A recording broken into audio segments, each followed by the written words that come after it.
کہتے جی ٹھیک ہے قرآن میں تو لکھا ہے ایاک نعبد و ایاک نستعین، پھر سلطان باؤ نے کیوں کیا؟ یعنی وہ سمجھ رہے ہیں کہ سلطان باؤ کے اوپر بھی کوئی سے قرآن نازل ہوا تھا جس کے اندر یہ آیت تھی کہ سن فریاد پیرا دیا پیرا، یہی مطلب ہوا نا؟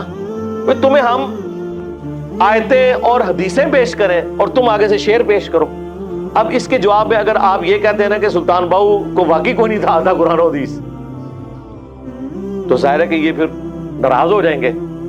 اس کا سمپل حال ہے، انہیں کہیں کہ وہ اپنے اعمال اللہ کے پاس لے گئے، پتہ نہیں انہوں نے یہ بکواسیات ارشاد فرمائی ہیں یا نہیں فرمائی، وہ اللہ کو خود جواب دیں گے۔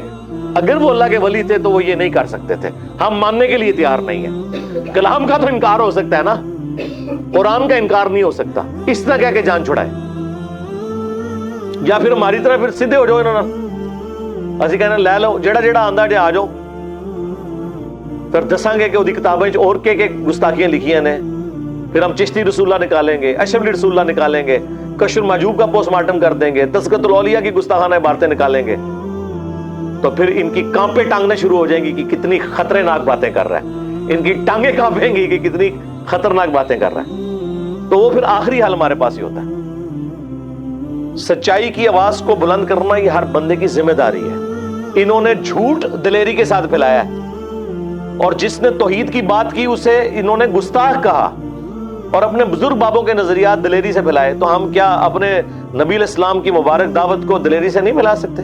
ایسی کی تیسی ان کی، ٹھیک ہے نا؟ یہ غدار ہیں دین کے، اور ان کے ساتھ کوئی نرمی والا رویہ نہیں ہوگا۔ یہ نرمی والا رویہ ہوگا کافروں کے ساتھ، ذہن میں رکھیے گا۔ جو اسلام کے غدار ہیں نا ان کے ساتھ کوئی نرمی نہیں ہے، نا نا نا نا نا۔ کافروں کے ساتھ نرمی ہوگی کیونکہ وہ اسلام کو مانتے نہیں ہیں، انہیں آپ نے نبی علیہ السلام کا تعارف کروانا ہے، پازیٹیولی چیزیں، لیکن جو اسلام کے اندر گھس کے ممبروں پہ بیٹھ کے چندے کھا کے یہ کہہ رہے اے قرآن حدیث ڈائریکٹ نہ پڑھنا گمراہ ہو جاؤ گے، تو ان لوگوں کو تو ممبروں سے اتارے۔ یہ بات کوئی یہودی عیسائی کرے نا آپ سے اے قرآن ڈائریکٹ نہ پڑھنا گمراہ ہو جاؤ گے مسلمانوں، تو کس طرح ہمیں جاگ چھوٹے گی ہماری؟ اسلام، تو اسلام کا دشمن، تو کہہ رہے قرآن نہ پڑھنا گمراہ ہو جاؤ گے۔ اور جب مولوی کہتا ہے تو کہتے ہیں مفتی صاحب نے فرما دیا، ٹھیک ہی کہہ رہے ہیں۔ اور وہ ہمارے ایک بڑے قریبی دوست حیدر نقوی بھائی شیعہ عالم ہیں، لیکن ماشاءاللہ توحید کی آواز انہوں نے اپنے مکتب میں بلند کی ہے۔ انہوں نے بڑی پیاری بات کی تھی اپنی ایک ویڈیو کے اندر کہ اگر آج کوئی غیر مسلمان ہو کے آپ کے پاس آئے اور وہ آپ سے کہے کہ میں اسلام قبول کرنا چاہتا ہوں، مجھے بتائیں اسلام کا تعارف مجھے کس کتاب میں ملے گا، تو آپ اسے کون سی کتاب دیں گے؟ تو سارے مسلمان کہیں گے جی قرآن دیں گے پڑھنے کے لیے، کہ یہ ہے اسلام کا تعارف، یہ ٹیکسٹ بک ہے۔ اور آگے سے وہ یہ سوال پوچھے کہ اچھا آپ جب مسلمان ہوئے تھے تو آپ نے بھی یہ قرآن ہی پڑھ کے اپنے عقیدوں کی اصلاح کی سی؟ اگو منہ اڑ لو گے ہیں؟ اس کا جواب یہ ہوگا کہ نہ میں نے نہ ہمارے آباء و اجداد نے بھی کبھی قرآن ترجمے سے پڑھ کے تو اپنی اصلاح کرنے کی کوشش کی، ورنہ اگر کی ہوتی نا تو آج یہ شرکی عقیدے نہ ہوتے۔ قرآن اگر ترجمے سے پڑھا جاتا، ویسے ہے سمجھدار سے نو پتہ نہیں ترجمہ ہو گیا کام پہ گیا جی۔ 1000 سال پہلے بزرگان دین اسلام لے کے آئے تھے۔ اچھا 1000 سال پہلے جو بزرگان دین اسلام لے کے آئے تھے تو انہوں نے کوئی قرآن کا ترجمہ کیا؟ نہیں۔ تو وہ کیڑا اسلام لے کے آئے سن؟ اسلام تو قرآن سنت کا نام ہے۔ یہاں کے لوگوں کی زبان فارسی تھی، عربی انہیں آتی نہیں تھی۔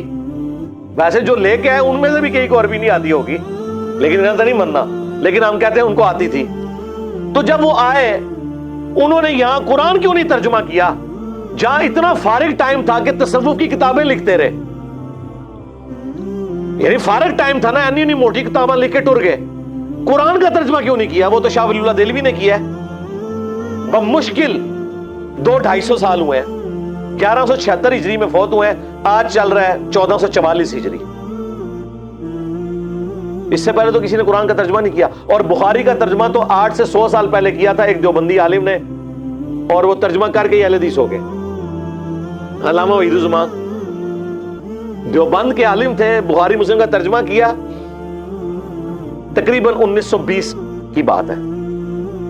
تو پھر اردو نے سارے کان کھلو گے کہ بھائی انہیں کرنا نہیں۔ یہ آج کل جو آپ کو دیوبند اور بریلویوں کے قرآن کے یا حدیثوں کے ترجمے نظر آ رہے ہیں نا، یہ اپنی مجبوری کو آ رہے ہیں، یہ اس لیے کر رہے ہیں کہ اگر ہم نہیں کریں گے نا تو ہمارے جو فالوورز ہیں وہ دوسروں کے خرید کے پڑھیں گے، تو ہم اس سے پہلے کہ وہ دوسروں کے خرید کے پڑھیں ہم خود ہی کر دیتے ہیں. پھر ان کو خطرہ ہوا کہ اگر ہم خود کریں گے تو ہمارے فالوورز کو بھی پتا چل جائے گا کہ حق کیا ہے. انہوں نے کہا اس کا حل بڑا آسان ہے، 7 حاشیہ لکھ دیں گے، ترجمہ کریں گے ہم، اے اللہ تیری عبادت کرتے ہیں، تجھی سے مدد مانگتے ہیں، حاشیے میں لکھ دیں گے یا علی مدد بھی ثابت ہے، تو مت تو ماری جائے گی. یہ قرآن کی تفسیر، احادیث کی شروحات انہوں نے قرآن اور حدیث کو کاؤنٹر کرنے کے لیے لکھی ہیں. اس لیے بریلویوں کو 13 جلدوں میں بخاری کی شرح لکھنی پڑی. وہ 13 جلدیں کیوں لکھنی پڑی ہیں؟ ہر دوسرا مسئلہ فقہ حنفی کے خلاف ہے بخاری کے اندر، تو اسے کاؤنٹر کرنے کے لیے آپ کو پھر لکھنا پڑے گا نا اوپر کچھ. مگر رفع الیدین کی حدیثیں جب آئیں گی تو ہم ہی چھوڑ دیں گے، صفوں کے صفحے کالے کرنے پڑیں گے تب جا کے کہیں تسلی ہوگی، ورنہ تو عوام تو رفع الیدین شروع کر دے گی. تو یہ جناب بزرگان دین اسلام کی خدمت ان کے کر رہے ہیں. ہم تو صرف عرض کرتے ہیں کہ مرنے سے پہلے اے مسلمان کر لے اس پہ غور، کتابوں کا خدا اور ہے اور ان بابوں کا اور ان کے بابوں کا خدا اور.